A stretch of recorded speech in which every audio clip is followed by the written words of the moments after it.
KaraokeBooks. Anne of Green Gables. Lucy Maud Montgomery. Audiobook. Chapter 5. Anne's History. "Do you know," said Anne confidentially, "I've made up my mind to enjoy this drive. It's been my experience that you can nearly always enjoy things if you make up your mind firmly that you will. Of course, you must make it up firmly. I am not going to think about going back to the asylum while we're having our drive. I'm just going to think about the drive. Oh, look, there's one little early wild rose out. Isn't it lovely? Don't you think it must be glad to be a rosé? Wouldn't it be nice if roses could talk? I'm sure they could tell us such lovely things. And isn't pink the most bewitching color in the world? I love it, but I can't wear it. Red-headed people can't wear pink, not even in imagination. Did you ever know of anybody whose hair was red when she was young, but got to be another color when she grew up?" "No, I don't know as I ever did," said Marilla mercilessly, "and I shouldn't think it likely to happen in your case either." Anne sighed. "Well, that is another hope gone. My life is a perfect graveyard of buried hopes. That's a sentence I read in a book once, and I say it over to comfort myself whenever I'm disappointed in anything." "I don't see where the comforting comes in myself," said Marilla. "Why, because it sounds so nice and romantic, just as if I were a heroine in a book, you know. I am so fond of romantic things, and a graveyard full of buried hopes is about as romantic a thing as one can imagine, isn't it? I'm rather glad I have one. Are we going across the Lake of Shining Waters today? We're not going over Barry's Pond, if that's what you mean by your Lake of Shining Waters. We're going by the Shore Road." "Shore Road sounds nice," said Anne dreamily. "Is it as nice as it sounds? Just when you said Shore Road, I saw it in a picture in my mind, as quick as that. And White Sands is a pretty name, too, but I don't like it as well as Avonlea. Avonlea is a lovely name. It just sounds like music. How far is it to White Sands?" "It's 5 miles, and as you're evidently bent on talking, you might as well talk to some purpose by telling me what you know about yourself." "Oh, what I know about myself isn't really worth telling," said Anne eagerly. "If you'll only let me tell you what I imagine about myself, you'll think it ever so much more interesting." "No, I don't want any of your imaginings. Just you stick to bald facts. Begin at the beginning. Where were you born and how old are you?" "I was 11 last March," said Anne, resigning herself to bald facts with a little sigh. "And I was born in Bolingbroke, Nova Scotia. My father's name was Walter Shirley, and he was a teacher in the Bolingbroke High School. My mother's name was Bertha Shirley.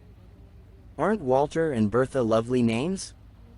I'm so glad my parents had nice names. It would be a real disgrace to have a father named, well, say Jedediah, wouldn't it?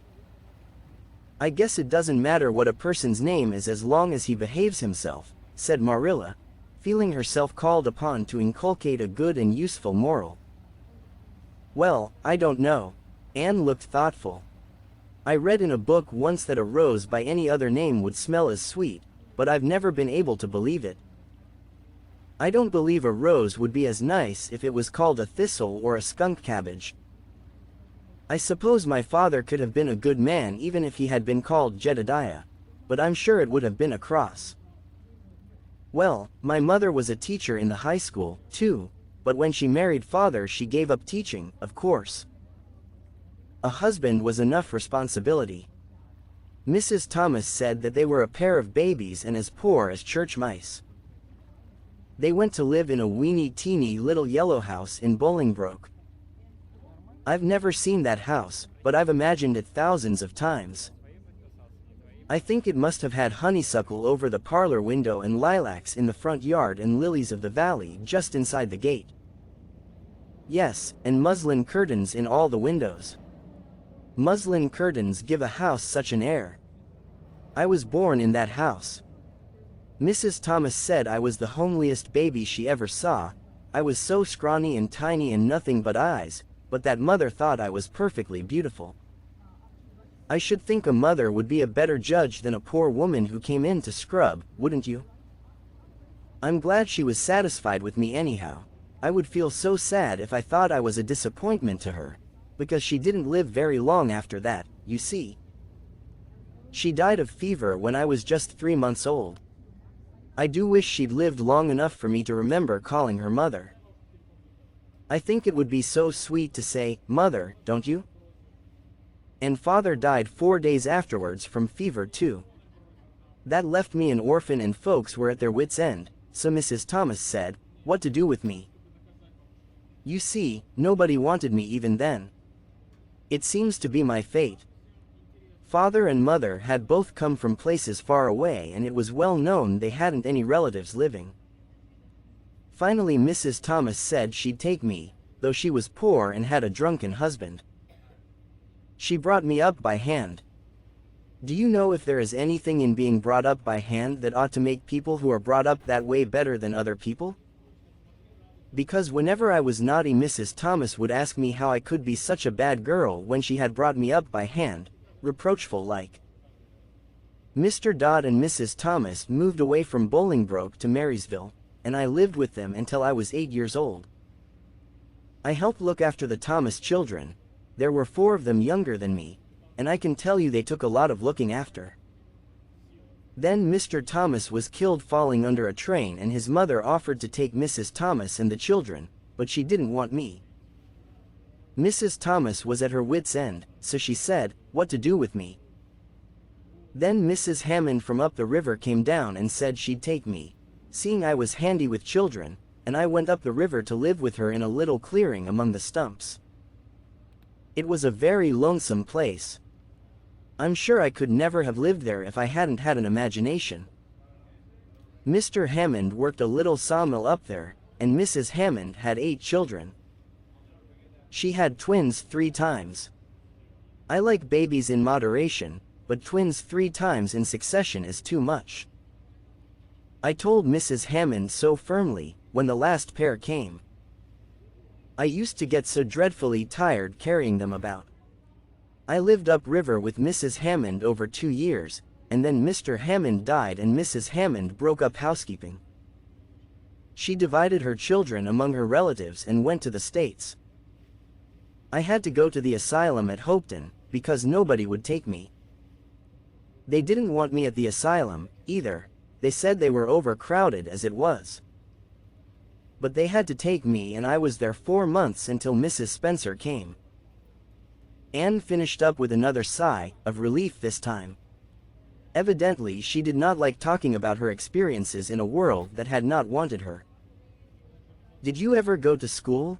Demanded Marilla, turning the sorrel mare down the shore road. Not a great deal. I went a little the last year I stayed with Mrs. Thomas. When I went upriver we were so far from a school that I couldn't walk it in winter and there was a vacation in summer, so I could only go in the spring and fall. But of course I went while I was at the asylum. I can read pretty well and I know ever so many pieces of poetry off by heart. The Battle of Hohenlinden, and Edinburgh after Flodden, and Bingen of the Rhine, and most of the Lady of the Lake, and most of The Seasons, by James Thompson. Don't you just love poetry that gives you a crinkly feeling up and down your back? There is a piece in the 5th Reader, The Downfall of Poland, that is just full of thrills. Of course, I wasn't in the 5th Reader. I was only in the 4th, but the big girls used to lend me theirs to read. Were those women, Mrs. Thomas and Mrs. Hammond, good to you? Asked Marilla, looking at Anne out of the corner of her eye. Oh, faltered Anne. Her sensitive little face suddenly flushed scarlet and embarrassment sat on her brow. Oh, they meant to be. I know they meant to be just as good and kind as possible.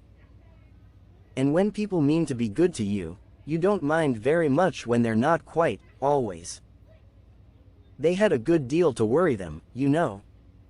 It's a very trying to have a drunken husband, you see, and it must be very trying to have twins 3 times in succession, don't you think? but I feel sure they meant to be good to me." Marilla asked no more questions.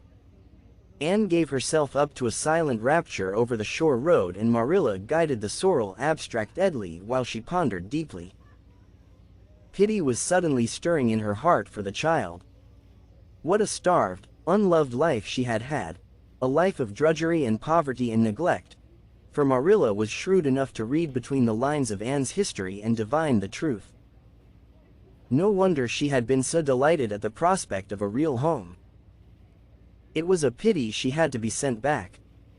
What if she, Marilla, should indulge Matthew's unaccountable whim and let her stay? He was set on it, and the child seemed a nice, teachable little thing.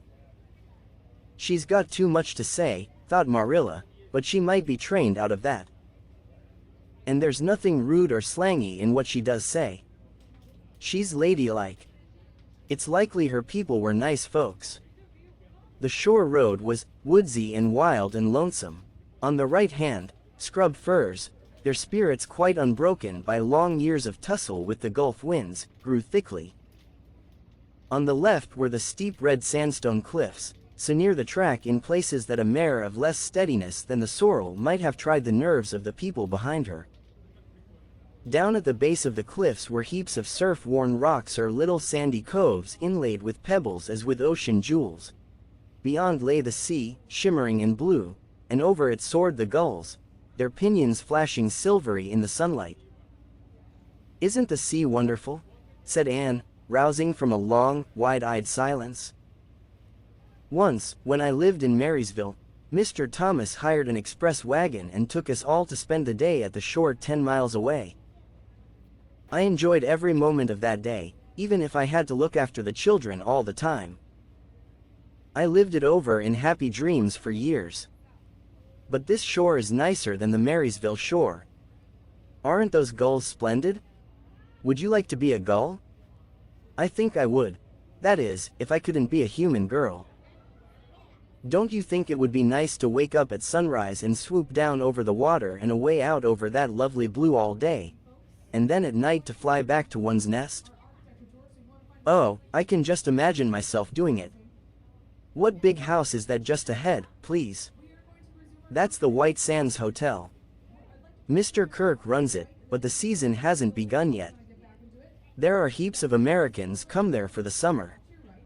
They think this shore is just about right." "I was afraid it might be Mrs. Spencer's place," said Anne mournfully. "I don't want to get there.